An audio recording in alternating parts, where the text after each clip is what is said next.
Kevin, can't you see what a gift you've been given? To protect humanity. What more could one want from existence? Money. Girls, sushi, muscles, awesome electric guitar, guitar lessons. This is going to be a problem. Thank you for joining us for another TV Lingo discussion. I'm Eddie Lingo. And I'm Aaron. And today we're going to talk about the new series, Kevin Probably Saves the World.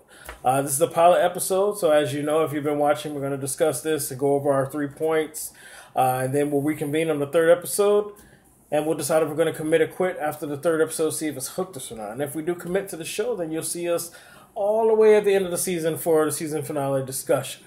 All right, so Kevin Probably Saves the World, starring Jason Ritter. Yes, this is basically a family comedy. Jason Ritter's character has been chosen to be, what was the phrase that they used? What was the character? Chosen to be... Well, basically, in order for balance in the world, in order for everything to be as it is, there needs to be at least 36 good souls out there, okay? Whatever you want to call it. I forgot what it was called. Righteous men. Righteous! Yes, 36 of the righteous. He becomes one of them. He is chosen. And one of a warrior from heaven, God's warriors, comes down, and she's more like a mentor, helping him build up his spirit. She's basically trying to turn him from being this crappy person that he is into being one of these righteous people. And his job, because there's supposed to be at least 36 of them in the world, is to go out, find 35 more, hug them, bless them, and turn them into the righteous and bring balance to the world. And the title, Kevin Probably Saves the World, is because there's a strong learning curve for him to realize that this is real. This is that this woman is here to protect him and to train him and strengthen him, and that this is a mission for him. And he has that strong learning curve on how to, one, accepting this real, and one on how to figuring out how to do it. So, first impressions. What did you think about the show? I'll be honest. I think this is my favorite show I've seen of this week. Definitely, I really enjoyed the show. Not only because it kind of has a lighter tone on the mental illness part of where he at one point he tried, because at the beginning he literally he tries to kill himself. Yes, and it's just as you learn more of why he tried to kill himself, it's really interesting. Yeah. It's not super dark. They don't have shine a spotlight on him and spend 9 minutes crying all around him. It's done in a weirdly light tone that I enjoy. And in general, I like how everyone on the show has their own problems, and it's obviously no one's perfect, and so what Kevin's doing with them is he's being that person who's just being there for them. Yeah. I think that's really what the righteous men are supposed to do. Is they're everyone just needs someone to be there for them sometimes, and that's what he is. He's that guy. He's there for that shoulder to cry on, that person to turn to. Yeah, and I the first pilot, you don't really you kind of hear from the mom, but she's not really there. It's mostly about him trying to connect with his niece, which I really liked. And probably one of the funniest parts is when this is a spoiler for you. Yeah. We're talking about the pilot, so yeah. Go into it. Hopefully, if they haven't watched it, it's all in the trailers and everything. Yeah, probably the funniest part is where he hugs this man who, first of all, it turns out when he gives him this long spiel on why he needs to hug him, because he thinks he's one of the righteous men. That's how you get them. They become righteous men. So he hugs them. You gotta hug them to convert them. Yeah. So after this long spiel, he hands him a pencil that says, "Oh, I'm deaf." And then he hugs him, and then because after he gives him a few hundred, he's like, "Oh," the blind man just reaches out and hugs him, and then he's talking to Spirit again. She goes, "Oh yeah, that wasn't one of them." that was a powerful moment for him, and but it helped him kind of understand, which I thought was great. So it kind of gives this focus to it's the Righteous Men is a plot they're kind of working on, but they're not super focused on it right now. Right. And I think that was the kind of their showing of it. It's something that's going to happen eventually, but just not now. That's what first impression for me, I actually enjoyed the show a lot more than I thought I would. The issues, the developments of every character was very strong, and it was understanding, it was realistic.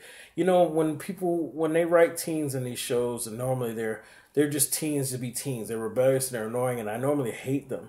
But she had legit reasons for her issues. Her father passed away, and then him being the uncle, he showed up late to the funeral. Then he left early. Yeah, it's messed up. And he was supposed to be there from. Then they haven't heard from since the funeral. And she was like, "You're only here because you have no choice. Why?" And she's being an ass to him, but it makes sense. It's not out of nowhere, and I was so appreciative of that. The writing and the development of these characters, and then his learning curve, him not believing it. I'm glad it's taking as long as that because I put myself when I watch shows, I put myself in their shoes. And I know some people can't really do it because they know it's fiction, but that's how I get into it. Yeah. And I would have given just as much resistance as him because from the moment he touched that meteor, everything that happened after that is just like, whoa, wait.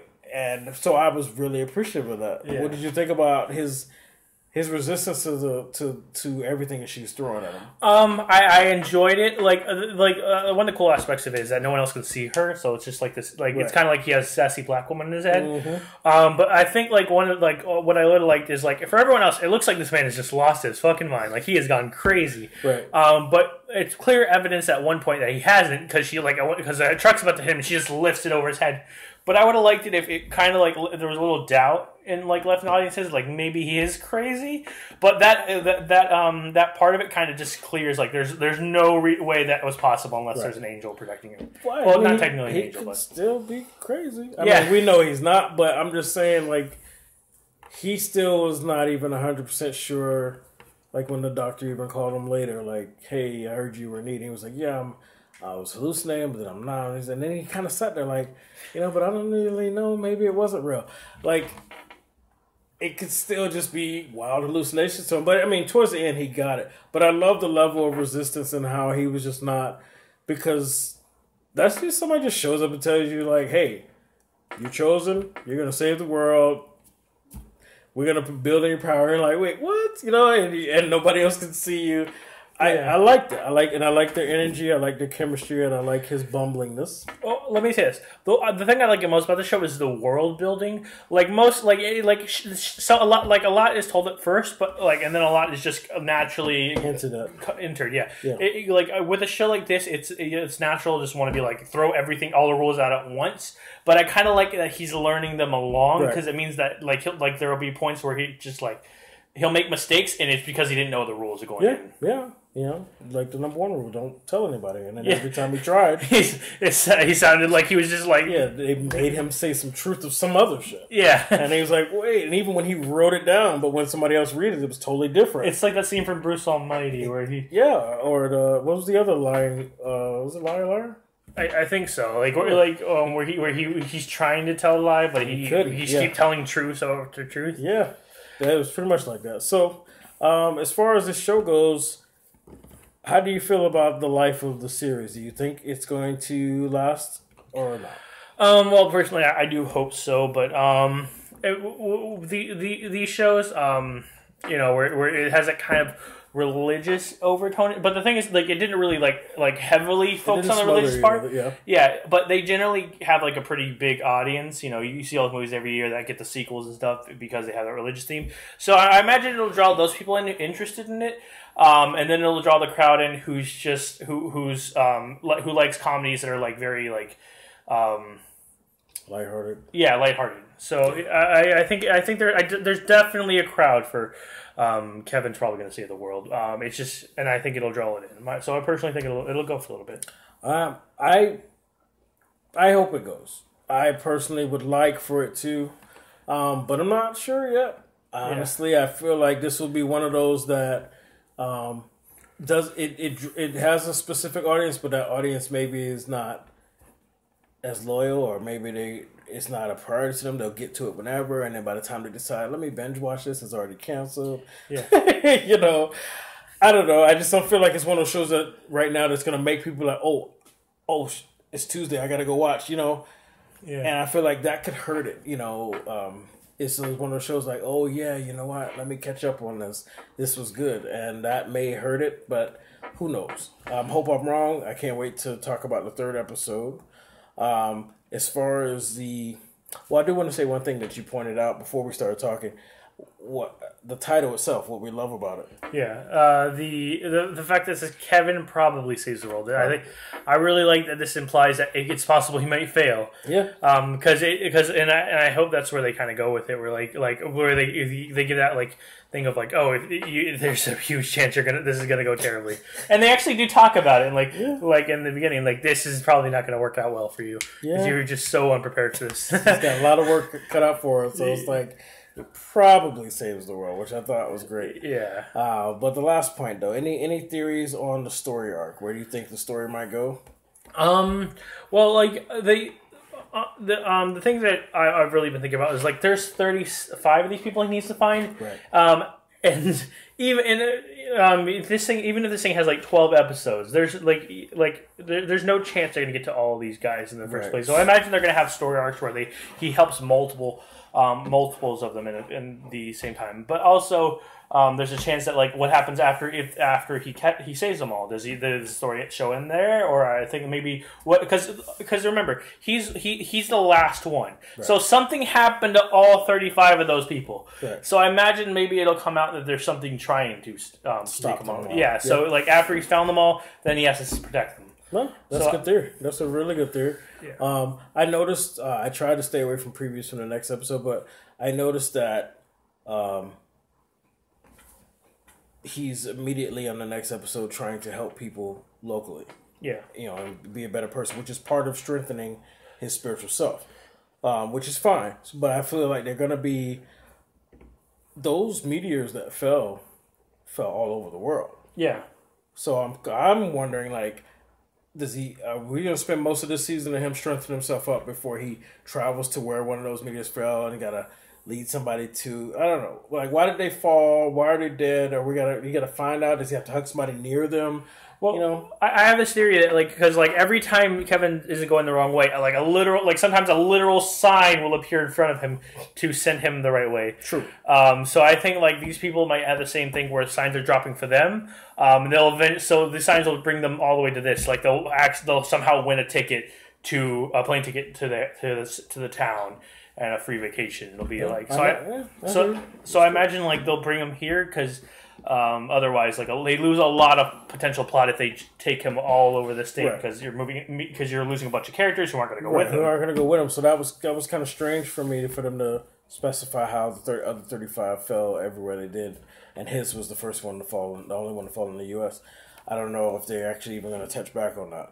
Maybe it's just going to be constantly strengthening his abilities locally, and then people are gonna find their way to him, like you say, which is actually be smarter writing on their part. That way we can stick with the characters that they're developing around them. One of the major story arcs I think is going to happen is that if you can see in this episode, she's trying to help her mother by helping Kevin because her mother incredibly loves Kevin. Kevin and her daughter are the last people for her. Right. So I think she's as her arc evolves, she's eventually going to become this kind of helper. Even though she thinks she's insane. She thinks if she's going to see the good in what he's trying to do, and and that this is going to help him, and so help her mother. That makes perfect sense, man. You should write. That's good. All right. Well, you got anything else you want to throw on this? No. I mean, you should definitely watch it. It's a great show. Think you guys should definitely watch it. I'm looking forward to episode 2 and 3, and when we come back and we reconvene on that to decide if we commit or quit. Hopefully there won't be any dramatic changes that's going to make me quit, because as of right now I'm leaning towards commit. All right, well, again, that's Kevin Probably Saves the World with Jason Ritter. Thank you for joining us for another TV Lingo discussion. I'm Eddie Lingo, and I'm Aaron, and we'll see you on the next one. I'm not a good person, but something has changed, and I feel like there's something to live for. I'm getting a second chance. That guy was wearing so much Dracar Noir. You're a jerk.